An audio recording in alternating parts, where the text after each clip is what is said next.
Então a primeira coisa que Deus quer fazer aqui, depois que o profeta se alinha ao propósito de Deus, é trazer ordem novamente a este vale, porque a Bíblia diz que os ossos estavam separados. Então a primeira coisa que Deus vai fazer nessa porção aqui em relação ao vale de ossos secos é que eles precisam agora voltar cada osso ao seu devido lugar. Estão comigo? Cada osso deve encontrar o seu conjunto de ossos dentro da estrutura original, para que uma vez mais o corpo possa ganhar expressão. Aleluia. Uau. É como Deus dizendo para a nação de Israel: vocês saíram da minha ordem, e por conta disso há caos, por conta disso há confusão. Mas o Senhor está dizendo: eu vou trazer ordem novamente. Eu vou colocar as estruturas no seu devido lugar, osso com osso, reunido aonde deve estar. Uau! Porque estavam desconectados, estavam isolados, estavam separados. Então Deus não pode fazer absolutamente nada sem que primeiro haja uma reunião e uma unidade estabelecida como fruto desta reunião. Em Atos capítulo 2, versículos 1 a 4, preste atenção. Ao cumprir-se o dia de Pentecostes, é outro texto bem conhecido, estavam todos aonde? Reunidos. Fala comigo, reunidos no mesmo lugar. Uau! Estão aqui comigo? O que Deus vai fazer com os ossos? Ele vai reuni-los no seu devido lugar, para que eles estejam sendo parte de uma só estrutura. Aleluia. Amém? Então o que o Senhor está dizendo? Eu vou chamar o meu povo que está separado, dividido, e eu vou uni-los novamente, reuni-los novamente dentro da minha estrutura, aleluia, para que eles possam viver o propósito que eu tenho para a vida deles. Da mesma forma aqui, a Bíblia diz que todos estavam reunidos no mesmo lugar, e de repente veio do céu um som como que de um vento impetuoso. Vento impetuoso veio sobre este lugar, sobre a vida dessas pessoas, porque elas estavam reunidas no mesmo lugar. Ou seja, elas não estavam apenas juntas, mas agora elas eram parte integrante de uma estrutura que Deus poderia usar ao soprar o seu vento uma vez mais, ou seja, a derramar o seu Espírito Santo, para que eles fossem cheios do poder de Deus e cumprisse o propósito de Deus aqui na terra. Digam glória a Deus, digam aleluia. Vou voltar um pouquinho para o texto de Ezequiel, e nós vamos ver algumas coisas importantes aqui, porque Deus vai estabelecer uma nova ordem, segundo a sua estrutura original, ou seja, o propósito original que ele tinha. A nação se desviou, a nação se perdeu, e muitas vezes isso também acontece conosco, por algumas coisas que vêm na nossa vida, seja por vacilo da nossa parte, ou simplesmente por permitirmos que as situações acabem nos tirando do lugar devido.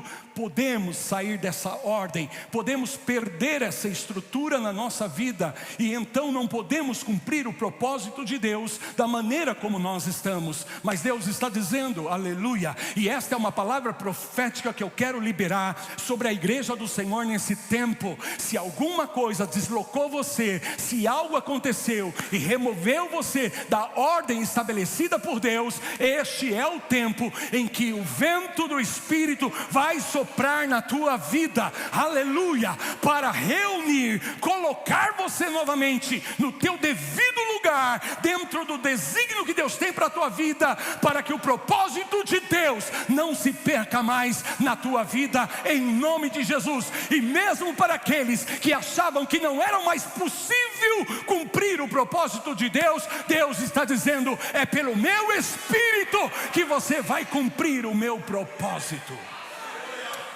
Então Deus iria reuni-los, amém? E uni-los nessa estrutura original, em outras palavras, para que eles uma vez mais estivessem no lugar do propósito de Deus. Isto pode significar também uma igreja local. Estão me ouvindo? Uma igreja local, aonde Deus começa a reunir pessoas, aleluia. Mas não só reunir, o propósito de Deus também é que estas pessoas estejam unidas. Então não tem como se unir sem primeiro se reunir, amém? Mas a reunião não é o mais importante. A reunião é o meio para que aquilo que é mais importante aconteça, ou seja, a unidade. E essa unidade dentro de uma estrutura que foi estabelecida por Deus, aleluia. Por isso, irmãos, uma coisa que eu tenho que falar aqui para vocês: existe um espírito de mentira hoje, que tem falado na vida de muitas pessoas, e infelizmente muitos filhos de Deus têm dado ouvidos a este espírito enganador, a esse espírito mentiroso, dizendo que estar na igreja local não é importante, que você não precisa ser parte de uma igreja local. Querido, deixa eu te dizer, e não se assombre com a força da palavra que eu estou declarando aqui, mas se você não está reunido e unido a uma estrutura local, você é um osso seco. Você é um osso seco. Deus não pode fazer muitas coisas na tua vida e através da sua vida, se você não entrar na estrutura da ordem estabelecida por Ele. Ainda que a tônica da palavra não seja esta nessa noite, mas ouça-me por favor, e preste bastante atenção. O inimigo vai fazer de tudo para nos tirar do lugar que Deus estabeleceu para nossas vidas. Agora, o que acontece, irmãos, é que muitas pessoas acabam por decepção, por desilusão, por frustração, ou simplesmente por um ataque espiritual se desanimaram, acabam se ausentando e não são parte dessa estrutura local. É o mesmo que nós, como que eu posso dizer isso?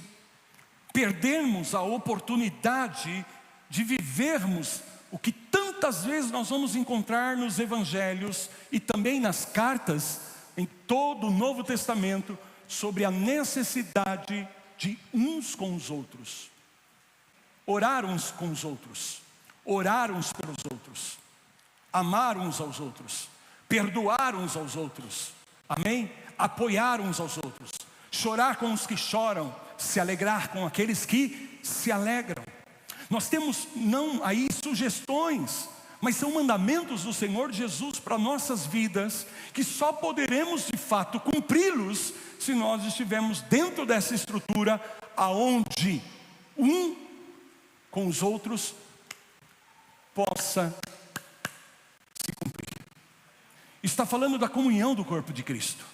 É da palavra de domingo passado na ceia, amém? É a comunhão do corpo de Cristo, é o companheirismo, é a amizade, é estar reunidos, mas mais do que reunidos, unidos, para que Deus possa cumprir o propósito corporativo, amém? Mas também pessoal que Ele tem para cada um de nós. E eu sempre digo isso para vocês aqui: não tem como Deus cumprir o propósito pessoal nas nossas vidas se nós não estamos sendo parte do propósito corporativo. Então imagina que o Senhor está dizendo aqui que esse vale de ossos secos representava a nação de Israel, Deus iria uma vez mais posicionar esta nação, e iria abençoá-los e prosperá-los. Digam amém?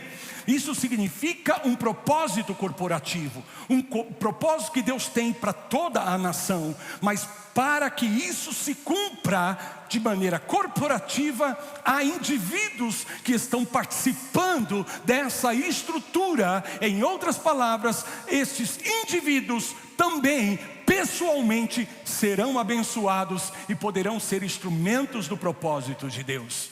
Então, ao mesmo tempo que você se beneficia dessa estrutura, nação, igreja, corpo, você também é um instrumento de bênção para o propósito de Deus a nível corporativo. Marcos 13, 27. E ele enviará os anjos. Quem está falando isso é Jesus, amém? E ele diz assim: e ele enviará os anjos e reunirá os seus escolhidos dos 4 ventos, da extremidade da terra até a extremidade do céu. Mais uma vez nós temos a palavra 4 ventos, e o Senhor fazendo o quê? Reunindo aqueles que por Ele é chamado. Mais um texto, Zacarias 10, 8. Eu lhes assobiarei e os ajuntarei, porque os tenho remido, multiplicar-se-ão como antes se tinham multiplicado. Então, mais uma vez, olha aqui. Tudo bem, não tem a palavra vento nesse versículo, mas o Senhor vai assobiar. E só assobio porque existe liberação de ar. Então Deus é o mesmo que está dizendo a palavra aqui: eu vou liberar um vento. Eu vou liberar um vento com som, que vai uma vez mais reunir o meu povo, colocá-los na posição devida, para que eles possam ser multiplicados, para que eles possam prosperar. Oh, aleluias. Obrigado, Senhor. Bendito seja o nome do Senhor. Todas as vezes que você vai encontrar essa palavra vento associada a uma ação profética de Deus, que visa justamente isso: reunir, recolocar, reposicionar, gerar a estrutura original, ou seja, o propósito que Deus tinha e que de alguma forma, de alguma maneira se desviou, se perdeu. Agora Deus então restaura esse propósito original. E aí você vai ver algo que é significativo nessa porção que nós lemos. Porque agora o profeta Ezequiel vai ter que profetizar, e o movimento do Espírito que vai levantar esse exército será produto da ação desses 4 ventos operando. Estão comigo?